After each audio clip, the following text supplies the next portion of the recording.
আবু কুদামা রহিমাহুল্লাহ আমাদের সালাফদের মধ্যে তিনি একজন বীর মুজাহিদ ছিলেন। জিহাদের ময়দানে তার জীবনের অধিকাংশ সময় অতিবাহিত হয়েছে। বিশেষ করে রোমানদের বিরুদ্ধে তিনি অনেক যুদ্ধ করেছেন। আবু কুদামা রহিমাহুল্লাহ একবার মসজিদে নববীতে বসে তার বন্ধুদের সাথে গল্প করছিলেন। তখন তার বন্ধুরা বলল, তুমি তো সারাটা জীবন জিহাদের ময়দানে কাটিয়ে দিয়েছ, জীবনে অনেক জিহাদ করেছ, আজকে তুমি আমাদের জিহাদের ময়দানের এমন একটি ঘটনা শোনাও যে ঘটনাটি তোমাকে সবচেয়ে বেশি আশ্চর্যান্বিত করেছে। আবু কুদামা রহিমাহুল্লাহ বললেন, আচ্ছা শোনো, আমরা একবার রোমানদের বিরুদ্ধে জিহাদ করার জন্য ফুরাত নদীর তীরে অবস্থিত দিনা নামক শহরের উপর দিয়ে যাচ্ছিলাম। পথিমধ্যে আমি একটি উট কেনার জন্য এক জায়গায় যাত্রা বিরতি করলাম। আমাদের অবস্থানের খবর শুনে একজন মহিলা আসলো। সে আমার সাথে দেখা করল এবং বলল, আমার স্বামী জিহাদের ময়দানে শহীদ হয়েছেন, আমার কয়েকজন ছেলে জিহাদের ময়দানে শহীদ হয়েছে, আমার কয়েকজন ভাই ছিল, তারাও জিহাদের ময়দানে শহীদ হয়ে গেছেন।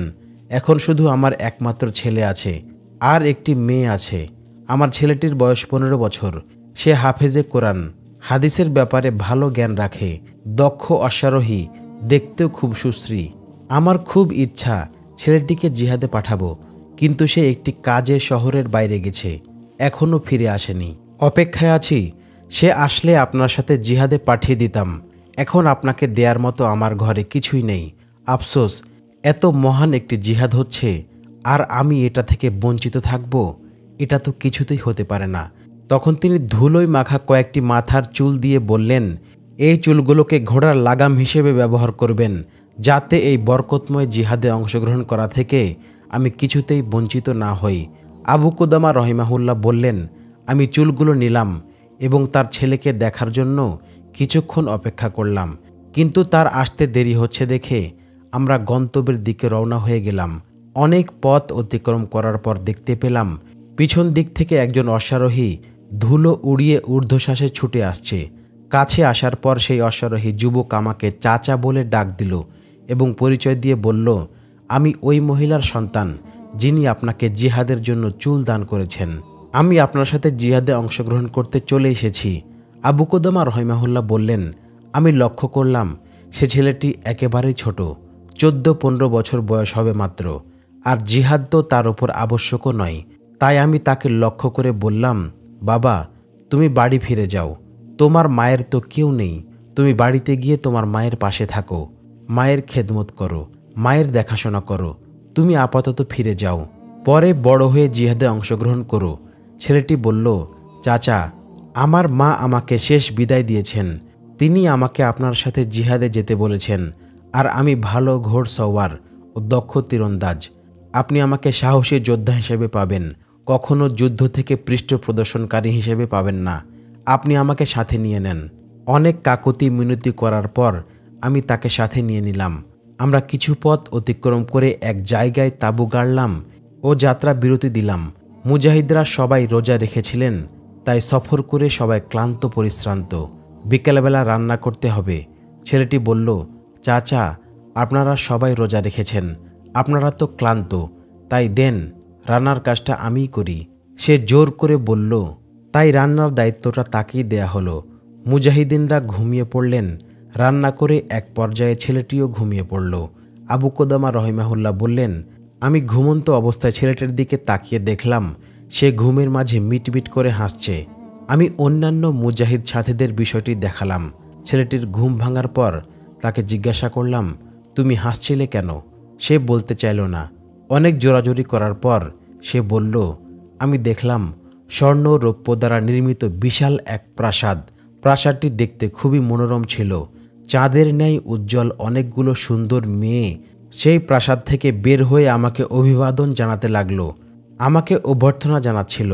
তাদের মধ্যে থেকে একটি মেয়ে আমাকে ডাক দিয়ে বলল, হে মার্জিয়ার স্বামী, মার্জিয়া উপরে আছে। আমি প্রাসাদের উপরে চলে গেলাম। উপরে গিয়ে দেখি খুব সুন্দর একটি মেয়ে বসে আছে, যার উজ্জ্বলতা সূর্যের আলোকেও হার মানায়। আমি তাকে স্পর্শ করার জন্য তাড়াহুড়া করছিলাম। সে আমাকে বলল, ধৈর্য ধরো, এখনও সময় হয়নি, আগামীকাল দুপুরে তুমি আমার সাথে সাক্ষাৎ করবে। এরপর আমার ঘুম ভেঙে গেল। আবু কুদামা রহিমাহুল্লাহ বললেন, পরের দিন রোমানদের বিরুদ্ধে আমরা তুমুল যুদ্ধ শুরু করলাম। এক পর্যায়ে আমরা বিজয় লাভ করলাম। রোমানরা পরাজিত হলো। যুদ্ধ শেষে দেখা গেল আমাদের অনেক সাথী আহত হয়ে ময়দানে পড়ে আছে। সাথীরা তাদেরকে তুলছে। আমিও আহত সাথীদের মাঝে মনে মনে ওই ছেলেটিকে তালাশ করছিলাম। চারদিক ঘুরে ঘুরে দেখছিলাম সে কোথায় আছে, কিন্তু তাকে খুঁজে পাচ্ছিলাম না। হঠাৎ দেখতে পেলাম সেই ছেলেটি রক্তমাখা অবস্থায় পড়ে আছে। আমি দৌড়িয়ে ওর কাছে গেলাম। ছেলেটি আমাকে লক্ষ্য করে বলল, চাচা, আমি তো শহীদ হয়ে যাচ্ছি। আমার এই রক্তমাখা জামাটা আমার মাকে দিবেন আর বলবেন আপনার ছেলে তার ওয়াদা পূর্ণ করেছে। সে লড়াই করতে করতে বিজয় এনেছে, সে পিছু হটেনি। এতে করে আমার মা সান্ত্বনা পাবে। আর বাড়িতে আমার একটা ছোট বোন আছে। বাড়িতে তো কেউ ছিল না, তাই ও আমার কাছে থাকতো। আমিও ওকে অনেক আদর করতাম। ও আমাকে বাড়ি হতে বের হতে দিত না, সবসময় ভাইয়া ভাইয়া বলে ডাকতো। আপনি যখন বাড়িতে যাবেন তখন আমার ছোট বোনটাকে একটু সান্ত্বনা দিবেন, আর আমার মাকে সান্ত্বনা দিয়ে বলবেন আমি শহীদ হয়েছি। আপনি সৌভাগ্যবান শহীদের মা। আমার চাচা, আপনি যে আমাকে স্বপ্নের দেখা মার্জিয়ার কথা বলেছিলেন, মার্জিয়া আমার হাতের পাশেই দাঁড়িয়ে আছে। সে আমার জন্য অপেক্ষা করছে। এই বলে ছেলেটি শহীদ হয়ে গেল। আবু কুদামা রহিমাহুল্লাহ বললেন, পরবর্তীতে আমরা যখন ফিরে আসছিলাম তখন সেই ছেলেটির বাড়িতে গেলাম। বাড়িতে গিয়ে দেখি দরজায় ওর ছোট বোনটি দাঁড়িয়ে আছে। আমি ওকে বললাম, তোমার মাকে ডাকো। ছেলেটির মা আসলো এবং আমাকে বলল, আপনি কি আমাকে সান্ত্বনা দিতে এসেছেন না সুসংবাদ দিতে এসেছেন? আমি জিজ্ঞাসা করলাম, সান্ত্বনা কোনটা আর সুসংবাদ কোনটা? সে বলল, আমার ছেলে যদি সুস্থ অবস্থায় ফিরে আসে তাহলে আমাকে সান্ত্বনা দিন, আর আমার ছেলে যদি শহীদ হয়ে থাকে তাহলে এটা হবে আমার জন্য সুসংবাদ।